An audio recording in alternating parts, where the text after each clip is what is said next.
मुस्लिम समुदाय से जुड़े हुए लोगों ने जयराम सरकार पर अनदेखी के आरोप लगाते हुए कहा है कि जब से प्रदेश में भाजपा की सरकार बनी है तब से अल्पसंख्यक वर्ग के अधिकारों की रक्षा नहीं हो रही है। केंद्र की सरकार की तरफ से मिलने वाली वित्तीय सहायता भी अल्पसंख्यकों तक नहीं पहुंच रही है। हज कमेटी का भी सरकार गठन नहीं कर रही है, जिसके चलते हज जाने वाले यात्रियों को असुविधा उठानी पड़ रही है। 3 साल से सरकार प्रदेश में अल्पसंख्यक वित्त एवं विकास निगम का गठन नहीं हुआ है। इसके अलावा 3 साल से प्रदेश सरकार अल्पसंख्यक कल्याण बोर्ड का गठन भी नहीं कर पाई है, जिसके कारण अल्पसंख्यक वर्ग को भारी नुकसान उठाना पड़ रहा है।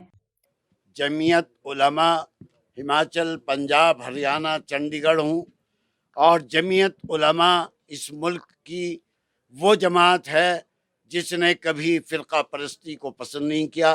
पाकिस्तान की तजवीज़ को मौलाना अबुल कलाम आज़ाद ने रद्द कर दिया था। ये वो जमात है।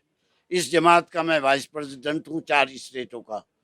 हमारा मकसद सिर्फ ये है कि जो हिंदुस्तान का कानून है, हिंदुस्तान का आईन है, उसके मुताबिक जो शरारती लोग मुसलमानों को परेशान कर रहे हैं, और उसकी मिसाल एक FIR है जो बिलासपुर के अंदर दर्ज कराई गई है और कल ही दर्ज कराई है।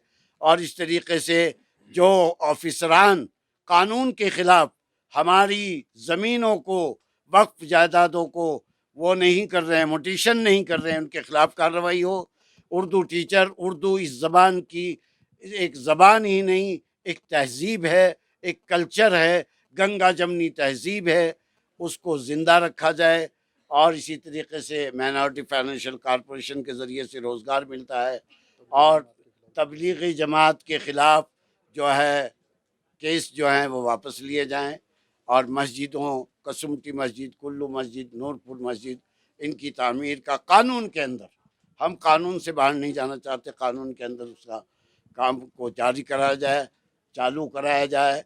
ये देश और ये इस देश के लोग प्यार और मोहब्बत से रहें, यही संविधान कहता है, यही हमारा समाज कहता है।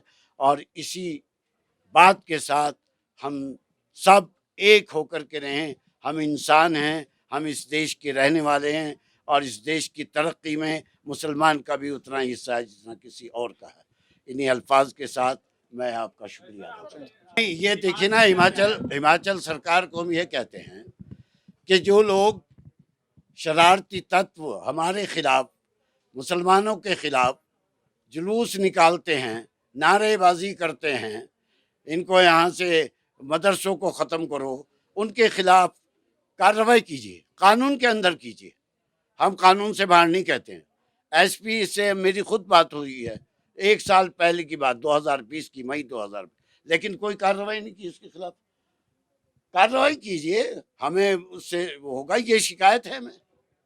अगर कार्रवाई हो जाए हमें कोई शिकायत नहीं। हज कमेटी का गठन नहीं किया गया, आपकी सबसे बड़ी डिमांड है क्या? नहीं, सबसे बड़ी डिमांड हमारी हज कमेटी की भी है, दूसरी चीज़ों की भी है। सबसे बड़ी डिमांड हमारी ये है कि कानून के मुताबिक जो शर पसंद अनासिर हैं उनके ख़िलाफ़ कार्रवाई हो, और जो जमातों के ऊपर केसेस हैं वो वापस हों, और इस तरीके से मसाजिद की तामीर में जो रुकावटें डाली जा रही हैं उनको पूरा किया जाए। तो कहीं ना कहीं सरकार आपकी अनदेखी कर रही है, आपकी मांगों का।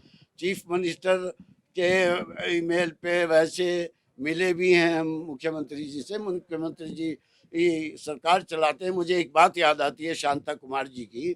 शांता कुमार जी ने ये कहा था, मैं जब उनसे मिला, कि बेशक पार्टी बनाती है मुख्यमंत्री, लेकिन जब मुख्यमंत्री बन जाता है वो सबका होता है। तो मुख्यमंत्री हम सबके हैं, तो उन्हें हमारी तरफ भी ध्यान देना चाहिए।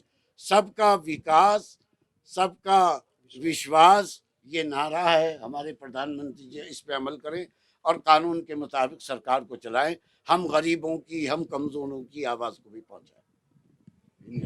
PLTV के लिए शिमला से पुष्पेंद्र की रिपोर्ट।